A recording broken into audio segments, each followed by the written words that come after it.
Good morning, સ્વાગત છે exam today પર. મિત્રો 12 ઓક્ટોબર 2025ના રિલેટિવ કરંટ અફેર્સની ડિસ્કશન આ વિડીયોમાં આપણે કરવાના છે, તો છેલ્લે સુધી વિડીયો સાથે બની રહેજો. કરંટ અફેર્સ ઇમ્પોર્ટન્ટ ટોપિક છે, દરેક એક્ઝામમાં પ્રશ્ન પૂછવામાં આવે છે. મિત્રો ટોપિક પર આવીએ. 12 ઓક્ટોબર 2025 ક્વેશ્ચન નંબર 1 છે, હાલમાં રાષ્ટ્રીય ટપાલ દિવસ ક્યારે ઉજવવામાં આવ્યો? તો મિત્રો વાત થઈ છે આ રાષ્ટ્રીય ટપાલ દિવસની.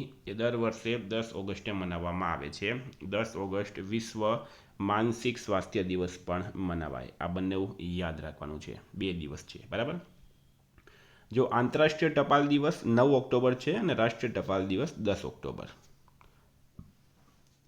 હાલમાં પેરા પાવર લિફ્ટિંગ વર્લ્ડ ચેમ્પિયનશિપમાં 72 કિલોગ્રામ જુનિયર કેટેગરીમાં para powerlifting star Vinay, એમનું નામ છે મિત્રો વિનયે કયો મેડલ જીત્યો?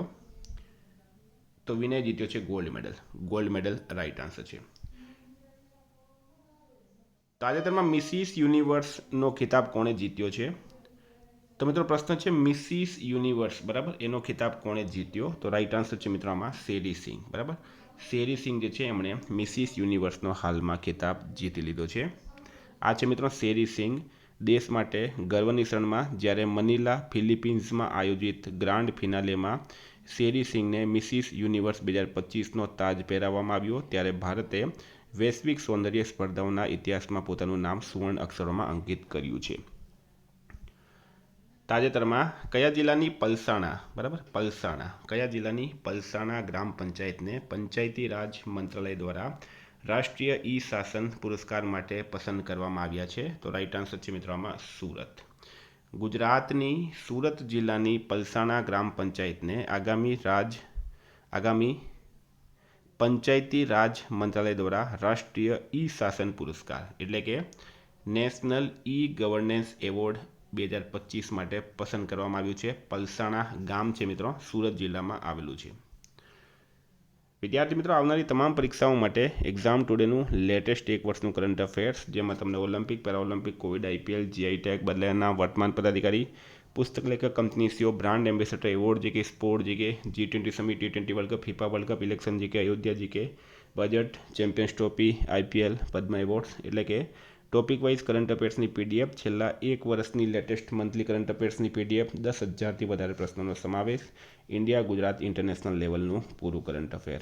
પીડીએફ માટે માત્ર 200 રૂપિયા 9510411961 પર ગૂગલ પે, ફોનપે, પેટીએમ કંઈ પણ કરો, સ્ક્રીનશોટ મોકલી આપો, 2 મિનિટમાં પીડીએફ મળી જશે. તાજેતરમાં કયા દેશે પ્રથમ રાષ્ટ્રીય બાળ સુરક્ષા નીતિ શરૂ કરી છે? કયા દેશ દ્વારા? તો રાઈટ આન્સર છે મિત્રો આમાં ફિજી દેશ દ્વારા પ્રથમ રાષ્ટ્રીય બાળ સુરક્ષા નીતિ શરૂ કરવામાં આવી છે. તાજેતરમાં કયા રાજ્યના રાજ્યપાલે સરદાર@150, બરાબર, સરદાર@150 યુનિટી માર્ચ શરૂ કરી છે? તો મિત્રો રાઈટ આન્સર છે એમાં પંજાબ. હવે પંજાબના રાજ્યપાલ કોણ છે? તો અહીંયા જુઓ, ગવર્નર છે ગુલાબચંદ કટારિયા, સીએમ છે ભગવંત માન, કેપિટલ છે મિત્રો ચંડીગઢ. પંજાબના રાજ્યપાલ ગુલાબચંદ કટારિયાએ સરદાર વલ્લભભાઈ પટેલની 150મી જન્મ જયંતિની ઉજવણી માટે ચંડીગઢમાં સરદાર@150 યુનિટી માર્ચ અભિયાન શરૂ કર્યું છે. તાજેતરમાં 2025 માટે નોબેલ શાંતિ પુરસ્કાર કોને એનાયત કરવામાં આવ્યું? તો મિત્રોનું નામ છે મિત્રો મારિયા કોરિના મચાડો, બરાબર, મારિયા કોરિના મચાડો. ડોનાલ્ડ ટ્રમ્પની મિત્રો એક સપનું હતું કે નોબેલ શાંતિ પુરસ્કાર એમને મળે, પણ ડોનાલ્ડ ટ્રમ્પનું સપનું તૂટી ગયું છે. મારિયા કોરિના મચાડો, બરાબર, વેનેઝુએલામાં કયા દેશના છે? વેનેઝુએલામાં લોકશાહી માટે તેમના અથાગ હિમાયત માટે 2025નો નોબેલ શાંતિ પુરસ્કાર એનાયત કરવામાં આવ્યો છે. નોર્વેજિયન નોબેલ સમિતિ દ્વારા માન્યતા પ્રાપ્ત માચાડોએ લોકશાહી અધિકારો, મુક્ત ચૂંટણીઓ અને સરમુખત્યારશાહી શાસનની લોકશાહીમાં શાંતિપૂર્ણ સંક્રમણ માટે લડત આપી હતી. હાલમાં અમેરિકાએ કયા દેશને નવી વિકસિત અદ્યતન મધ્યમ શ્રેણીની હવાથી હવામાં પ્રહાર કરતી મિસાઇલો સપ્લાય કરવાનો ઇનકાર કર્યો? તો મિત્રો પાકિસ્તાન, બરાબર. એક સોદો રદ કરવામાં આવ્યો છે. તો પાકિસ્તાનનું કેપિટલ છે મિત્રો ઇસ્લામાબાદ, કરન્સી છે પાકિસ્તાની રૂપિયા, પ્રાઇમ મિનિસ્ટર છે શહેબાઝ શરીફ અને પ્રેસિડેન્ટ છે આસિફ અલી જરદારી. હાલમાં જાહેર કરાયેલા વર્લ્ડ યુનિવર્સિટી રેન્કિંગ 2026માં કોણ ટોચ પર રહ્યું છે? તો આમાં અમેરિકા ટોપ પર રહ્યું છે. ટાઈમ્સ હાયર એજ્યુકેશન એ તેનું 2026 વર્લ્ડ યુનિવર્સિટી રેન્કિંગ જાહેર કર્યું. આ રેન્કિંગમાં ભારત બીજા ક્રમે સૌથી વધુ યુનિવર્સિટીઓ ધરાવે છે. વિશ્વમાં સૌથી વધુ યુનિવર્સિટીઓ સાથે અમેરિકા પ્રથમ ક્રમે છે. આ રેન્કિંગમાં કુલ 3118 યુનિવર્સિટીઓનો સમાવેશ કરવામાં આવ્યો હતો. 10 નંબર છે સ્વદેશી ઉત્પાદનોને પ્રોત્સાહન આપવા માટે કયા રાજ્ય સરકાર સ્વદેશ મેળાનું આયોજન કરી રહી છે? તો મિત્રો રાઈટ આન્સર છે એમાં ઉત્તર પ્રદેશ સરકાર. બરાબર, સ્વદેશી ઉત્પાદનોને પ્રોત્સાહન આપવા માટે ઉત્તર પ્રદેશ સરકાર જે છે એ સ્વદેશ મેળાનું આયોજન કરી રહી છે. યુપીના સીએમ છે યોગી આદિત્યનાથ, રાજ્યપાલ છે આનંદીબેન પટેલ, કેપિટલ છે મિત્રો લખનઉ. હાલમાં ભારતીય રિઝર્વ બેંકના ડેપ્યુટી ગવર્નર તરીકે કોણે કાર્યભાર સંભાળ્યો છે? તો રાઈટ આન્સર છે મિત્રોમાં શિરીષ ચંદ્ર મુર્મુ. ભારતીય રિઝર્વ બેંક એટલે કે આરબીઆઈના ડેપ્યુટી ગવર્નર તરીકે શિરીષ ચંદ્ર મુર્મુએ કાર્યભાર સંભાળ્યો છે.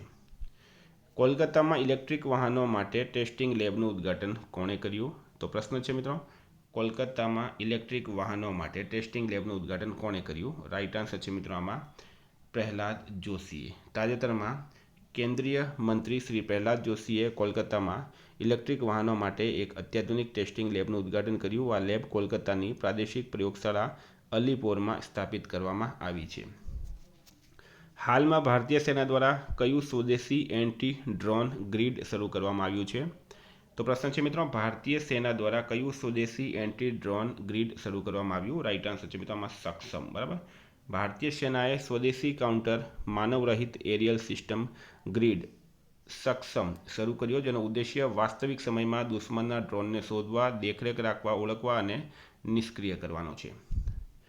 14 નંબર છે તાજેતરમાં જસ્ટિસ સોમેન સેનને કયા હાઈકોર્ટના 14મા મુખ્ય ન્યાયાધીશ તરીકે નિયુક્ત કરવામાં આવ્યા?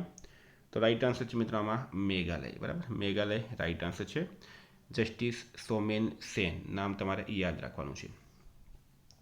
હાલમાં પ્રથમ રોબોટ સહાયિત એટલે કે રોબોટથી સંચાલિત કિડની ટ્રાન્સપ્લાન્ટ સર્જરી ક્યાં કરવામાં આવી? તો રાઈટ આન્સર છે મિત્રોમાં એમ્સ દિલ્હી ખાતે. બરાબર, એમ્સ દિલ્હી રાઈટ આન્સર છે. નવી દિલ્હી સ્થિત એમ્સ એ પ્રથમ રોબોટ સહાયિત કિડની ટ્રાન્સપ્લાન્ટ સર્જરી કરીને એક મોટો સીમાચિહ્ન હાંસિલ કર્યો છે. હાલમાં અમેરિકાના કયા રાજ્યએ દિવાળીને રાજ્ય રજા જાહેર કરી છે? તો દિવાળી જેવી રીતના ભારતમાં દિવાળી પર રજા હોય છે મિત્રો, એવી રીતના દિવાળીને રાજ્ય રજા જાહેર કોણે કરી? તો રાઈટ આન્સર છે મિત્રો આમાં કેલિફોર્નિયા રાઈટ આન્સર છે. કેલિફોર્નિયાએ સત્તાવાર રીતે દિવાળીને રાજ્ય રજા જાહેર કરી છે, જે પેન્સિલ્વેનિયા અને કનેક્ટિકટ પછી આવું કરનાર ત્રીજું યુએસએ રાજ્ય બની ગયું છે. તાજેતરમાં વરિન્દર ગુમાનનું 41 વર્ષની ઉંમરે નિધન થયું છે. તેઓ કોણ હતા? તો મિત્રો એક અભિનેતા હતા વરિન્દર ગુમાન, સાથે તેઓ બોડી બિલ્ડર પણ હતા. વરિન્દર ગુમાન પંજાબના હતા મિત્રો. હાલમાં માત્ર 41 વર્ષની ઉંમરમાં હાર્ટ એટેકના કારણે એમનું નિધન થયું છે. તો આ હતા કરંટના પ્રશ્નો. વાત કરીએ રિવિઝનની. તો મિત્રો 11 ઓક્ટોબર 2025 પર આપણે આવી ગયા છે. રિવિઝન. વિશ્વ ડાક દિવસ ક્યારે મનાવવામાં આવ્યો? 9 ઓક્ટોબરે. તંબાકુને કાબૂમાં લેવા માટે કયા મંત્રાલયે તંબાકુ મુક્ત યુવા અભિયાન 3.0 શરૂ કર્યું? તો શિક્ષણ મંત્રાલય અને આરોગ્ય મંત્રાલય. તાજેતરમાં માનવ ચહેરાવાળો 2000 વર્ષ જૂનો સ્તંભ ક્યાં મળી આવ્યો છે? તુર્કી ખાતે. ગુજરાતના કયા શહેરમાં સેનાના શસ્ત્રો સહિત 600 મટીરિયલ્સનું વર્લ્ડ ક્લાસ ટેસ્ટિંગ લેબ શરૂ થયું? વડોદરા રાઈટ આન્સર છે. હાલમાં કયા રાજ્યએ ડાંગરમાંથી ગ્રીન હાઇડ્રોજનના ઉત્પાદન માટે આઈઆઈએસસી સાથે એમઓયુ પર હસ્તાક્ષર કર્યા? પંજાબ. 2025નો સાહિત્યનો નોબેલ પુરસ્કાર કોને એનાયત કરવામાં આવ્યો? તો લાસ્ચેલો ક્રાસ્જનાહોરાઈ, સુસુમુ કિતાગાઈ અને ઉમર યાગીને.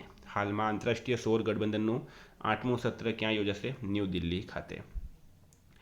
તાજેતરમાં સોનીપતમાં ભારતના પ્રથમ ઇલેક્ટ્રિક ટ્રક બેટરી સ્વેપિંગ સ્ટેશનનું ઉદ્ઘાટન કોણે કર્યું છે? નીતિન ગડકરી. કયા રાજ્યએ દુર્લભ રેકોર્ડ સાચવવા માટે જ્ઞાન યજ્ઞ મંડપ નામની ડિજિટલ લાઇબ્રેરી બનાવવાની જાહેરાત કરી? ઓડિશાએ.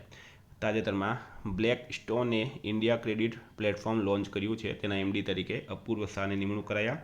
હાલમાં કોના દ્વારા Mahi Banswara Rajasthan atomic power project MBRAPPનું શિલાન્યાસ કરાયું નરેન્દ્ર મોદી દ્વારા. હાલમાં પ્રકાશિત થયેલ NCRB રિપોર્ટ મુજબ સતત ચોથા વર્ષે કયા શહેરને ભારતનું સૌથી સુરક્ષિત શહેર જાહેર કરવામાં આવ્યું? તો કોલકાતા રાઇટ આન્સર છે. પ્રવાસીઓની સુરક્ષા વધારવા માટે તાજેતરમાં કયા રાજ્યએ સમર્પિત પ્રવાસન પોલીસ એકમો શરૂ કર્યા? તેલંગાના. હાલમાં કયા રાજ્ય સરકારે દવા નિરીક્ષકોને ઔષધીય રસાયણોનું નિરીક્ષણ કરવાનો અધિકાર આપ્યો? યુપી રાઇટ આન્સર છે. હાલમાં આંતરરાષ્ટ્રીય પર્પલ ફેસ્ટિવલની ત્રીજી આવૃત્તિ ક્યાં શરૂ થઈ? પણજી ખાતે.